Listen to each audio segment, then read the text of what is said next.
Hello everyone and welcome to my January 2022 Coaster Bee diorama build. Now this is another vanilla build similar to the one we did in December, although that was just a mini park. I missed out on the vanilla challenge whenever it was in October or November, so I decided that I want to do a full diorama map in vanilla, just using in-game pieces and DLC of course. So that includes no construction anarchy, no freedom 2k, no coaster anarchy. Obviously we don't really build the coasters in these anyway, and obviously none of the building set mods, so just using the in-game pieces, which is what I've been doing quite a lot lately because I've been playing campaign levels and just challenging myself to vanilla diorama builds, mainly just to give myself more of a challenge really, and also it is a bit easier when you're scrolling through the pieces when there's not hundreds of mods listed there. Obviously I will go back to building with mods after this build. It's just been quite a nice break, to be honest, just to work with a game in vanilla. So the first thing that we're doing, we're actually not in the map for this part of the build. We're just trying to come up with a vanilla roof tile that gives the sort of tiled roof effect that you'd sort of see on medieval buildings or Mediterranean or sort of Roman style theming, which is what we're going for here. So yeah, in the end I decided to go for a combination of the adventure pack sort of poles and just the basic shapes with squares, but I did two different sizes. It looks a little bit messy, to be honest. I'm not entirely happy with it now, but from a distance I think it looks good and gives that tiled roof effect, especially with the rest of the buildings that they're connected to. I noticed that Astrotron did a build recently where he had a much better method of building these tiled roofs in vanilla, but it was pretty much too late. I'd already built quite a lot of this build by the point that I saw that video, so yeah, I didn't end up copying his technique there. But yeah, I think this roof works out quite well for what we're trying to achieve. Using the three different shades of sort of reddy orange roof colour really helped to add that detail to it, and the different sort of textures and layers. I'm sorry if you can hear any background noise at all out there. We do have quite a lot of traffic driving past today, which unfortunately I can't do an awful lot about. I do try and reduce the noise in Audacity, which I'll record this in afterwards, so hopefully you won't be able to hear too much of that. So the idea of the theme for this one, originally I was thinking of going for a big medieval theme with a nice medieval town and stuff, but I felt that these roofs just suited a sort of almost Roman Empire type theme. More than that, I was quite inspired by games like Age of Empires, where you build a sort of civilization and build it up, and this would probably be one of the later stages of those games. So yeah, that's the theme we're going for in the end, hence the name Legends Realm. Yeah, I think this theme sort of suits the coaster that we've got this month as well, which obviously we'll get into in a minute when we get into the actual map. First I just wanted to try my hand at building an example building, and this actually does become the coaster station. Obviously add a lot more detail to it, but it's the groundwork for what goes into the actual map. I hope this isn't classed as cheating, by the way. I mean, if whoever's judging it Coaster Bee and that don't watch this video, then they won't know that I've done it off map anyway, but yeah, I'm assuming that that's completely fine to build a blueprint off map and move it into the map. So yeah, here we are in the actual diorama map then, and I'm just laying down some basic path work and a centre plaza as you come into the park. It's so much nicer to have all this room to work with after trying to cram everything in the December diorama, And looking through the video for all the builds for the December challenge, I couldn't actually believe how much people were managing to cram into that diorama. It made me ashamed that all I managed to get in was a castle and some rock work, basically. Yeah, some incredible builds for that mini diorama. Shows what you really can do with limited space if you use your imagination. So here you can see then we are putting the coaster station in. Ideally I wanted it the other way round, so the track is sort of going through the back of this station building, but unfortunately the layout just didn't allow that without things clipping through, so we just had to make use of the space like this. And then I'm just trying out different path textures and different colours and stuff to see what I felt worked best for this theme. I don't want to go for something too generic, although it is, it's difficult to make variation with a theme like this, but I do add quite a lot of little detailing to the coaster station. I wouldn't say that all the buildings in this map are heavily detailed, but I did want to make the coaster station stand out a bit more and just see what detailing you can do with the vanilla pieces, because sometimes it's too easy to just build something really generic in vanilla and use the excuse that you haven't got mods and just leave it at that, and that's something I'm guilty of doing quite a bit in the campaign playthrough. So for this I really wanted to make sure that I was adding more detail in and making it look more interesting. And yeah, I find this sort of architecture quite fun to build. I feel like you can do quite a lot with it, and the colours just look really nice together, especially with the water just down there by the station. I think the blue really contrasts nicely with the roof tile colours. I do think the thing that I miss most about playing in vanilla is definitely construction anarchy, because even with these in-game pieces, if you can place them off grid, the ones that are supposed to be gridded, or you have more variety, I think the height is the main thing for me, especially with building these roofs, because you want to get the tiles sort of 1 or 2 grid spaces above each other, and they just clip to certain grid spaces without using construction anarchy. So I think that's sort of been one of the main problems, one of the main restraints that I have had building vanilla. So I'm looking forward to getting construction anarchy back when we start building with mods again. But I do think it's good to do this every now and then, because it really does sort of push your imagination and creativity to how you can get the same sort of effects without using the mods. So yeah, I've really enjoyed giving myself this sort of challenge, and it's just a pity that I wasn't able to do it when it was actually the vanilla month. I should point out as well, I actually had a real big struggle uploading this one to the workshop. Well, in terms of it, I didn't upload it to the workshop in the end, because the game just wasn't allowing me to, and I blame Steam, to be honest. Mainly because I asked their support and they're absolutely useless. They wouldn't do anything. They said it's a problem with the game. I'm pretty sure it's a problem with the Steam Workshop, because everything else works fine in the game. But yeah, it's just one of those things. It's just a bit of a glitch, I guess. So all I've done is I've uploaded it to a site called mod.io, whatever that is. I've never used it before, but I just uploaded it there and sent Coaster B the link, so I hope that that's fine to get accepted. If not, then we haven't entered this month. It's not the end of the world. The build video is still up on YouTube. So, but yeah, at time of recording, he hasn't released the video yet with all the builds, so I don't know if it's been accepted. I should probably check in the Discord.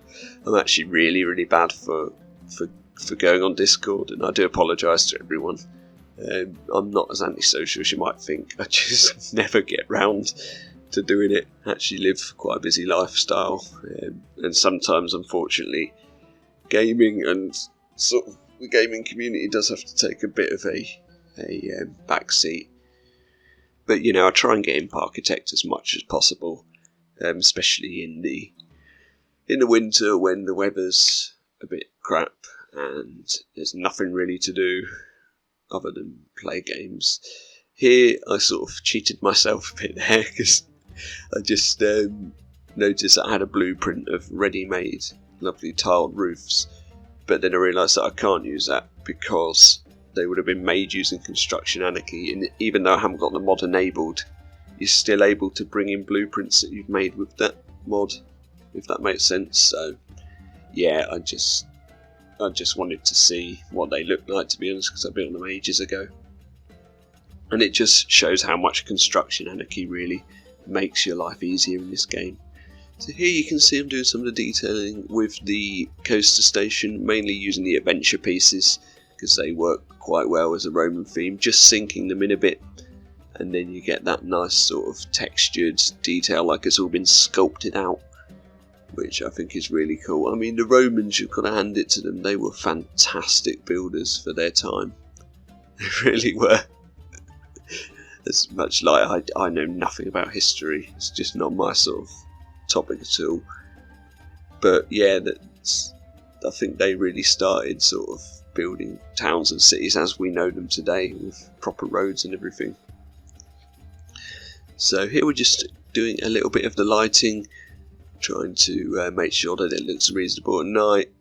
Again, lighting in vanilla isn't the best anyway. I think there's sort of one lamp where you can change the colour, so I just give it some slightly toned down darker yellow lighting, which I think looks a bit nicer. And now we're looking at colours for the coaster, and as I always do, I tried every single colour that you can possibly have before I just settled for this plain colour that I always use, which is sort of a dark purple navy type colour, which I'm sure I just used for the junior coaster in the campaign. But again, with this track colour, with this track style, it's quite thin track, so it can be difficult to see if you pick too much of a light colour, depending on, you know, what your background's like in your map and stuff. So I didn't want the track to blend in too much, so I had to go for something quite dark really, and I think it works fine, the colour that we selected in the end. And now I just decided to add some sort of planting and some wall creepers and all stuff like that, and I think that's where you really see the build start to come together, because it adds that nice greenery that it was really lacking before, almost sort of breaking up the other very grey and red sort of colours a bit. And like I said, the water works quite well. You can see we put a big textured path down through all of the sort of river that we've got in this map. I didn't want to show you me building every single part of that because it took ages. Obviously it was just the same thing blueprinted across, but yeah, spent quite a lot of time getting it all right, so it would have been a little bit boring to watch. Adding some really small rock work here. I've realised that all my builds are exactly the same. Every time that I have any water in a map, I always put rock work and then plants around it, like shrubs and stuff. So I need to think of a different way to make water look good in a map. But yeah, it's fine for this one, it works. But that's the problem sometimes, trying to get things varied in this game, especially in vanilla, and trying to not do everything the same and not find the game engine limiting, if that makes sense. It's always going to happen. You're always going to have sort of maps where you think, oh, I've done something like that before, but I think it looks nice anyway. But yeah, just trying to come up with new inspiration for ways to do things and ways to make your maps look different. That's something I really struggle with, actually. So what I've done here is I've used some monorail track to create a curved border for your sort of Colosseum type build. It's very basic, but it's the only way we could really get this shape in vanilla, so I think yeah, I'm fairly happy with how that turned out and managing to get it in place without clipping through any of the track. Well, obviously you can't, because you know the game engine wouldn't let you anyway, but without the trains sort of clipping through. So now we're moving on to the entrance style building, and this is copied from a reference image, I believe, of Age of Empires 2, where there was a marketplace type building that you could put in your village. And this is just a building that we try and copy for the centre plaza. I realised I had to move the flower bed central plaza thing in the middle because guests would walk straight through it, so that ends up getting moved. Just you'll see what I mean when this building comes together. But this was really difficult because for this I needed half roofs, so I had to work out exactly how things would work without too much guest clipping and without being able to see the bottom of these poles, because obviously that's another limitation to the way that I've built these custom roofs. You know, you need to place borders around the bottom of them so that you can't see what they are underneath, if that makes sense. And that's the only way we really do that. We can cover them with planting as well. There's always sort of different ways in which you can hide things in the game, you know, make it into some sort of feature so that it doesn't look like, you know, you just hide in the bits that you don't want people to see, basically. And I'd say this is probably the building that took me the longest to actually build, even though it's not quite as detailed as the coaster station. But it's a bit different as well. We use some different colours as well, we vary it up. And I think that's quite important, because something that I am guilty of doing is if I go for a theme, I build too many of my buildings in the exact same style and it doesn't sort of have that variation. Here I'm using that lovely arch piece. That's a really nice piece that I like using for stuff, for builds like this. And it just sits in absolutely perfectly there. So we build sort of a little inside area. This would probably be a gift shop or something as you walk into the park, if this was a real park. I'm not saying that this isn't meant to be an area in a real park. It's probably more of just a fantasy build, to be honest. It's very sort of elaborate theming. But that's something that I usually do. I don't go for that much realism when I'm entering these dioramas. For example, I don't think I've done a transfer track on this one. Basically, to be honest, just because I forgot. Not going to lie. Whereas the December one, thinking back, I think I did do a transfer track for that one.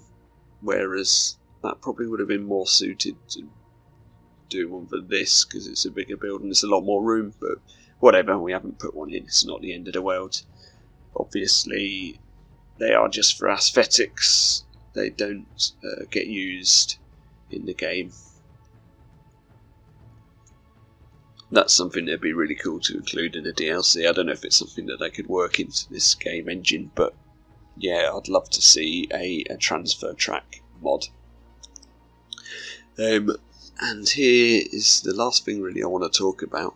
I'm using these same adventure pack pillars that I use for the roofs to build some nice sort of decals, because I've noticed that decals are very popular now in creative gaming, and we don't really have anything like that in the game. I'm not even sure if we have any mod pieces like that, so I thought I'm going to try and create my own. I think that works out really nicely. It's something that we copy over to some of the other buildings in the park as well, although with the wall colours of the other pieces they sort of blend in a bit more, so they're more discreet. That's something I really like doing, sort of really subtle detailing in buildings in this game. Just struggling to get my words out there, which probably means that we should bring the commentary to an end so that you can enjoy a bit of the time lapse just with some nice music in the background. So I'll probably be back next time in a campaign. Obviously, if this gets accepted into the competition, even though it's not on Steam, then I will continue to take part in the dioramas. when I've got time, because it does take up quite a bit of time to do these. Big thank you to everyone for watching, and hope to see you all in the next one. Bye bye now.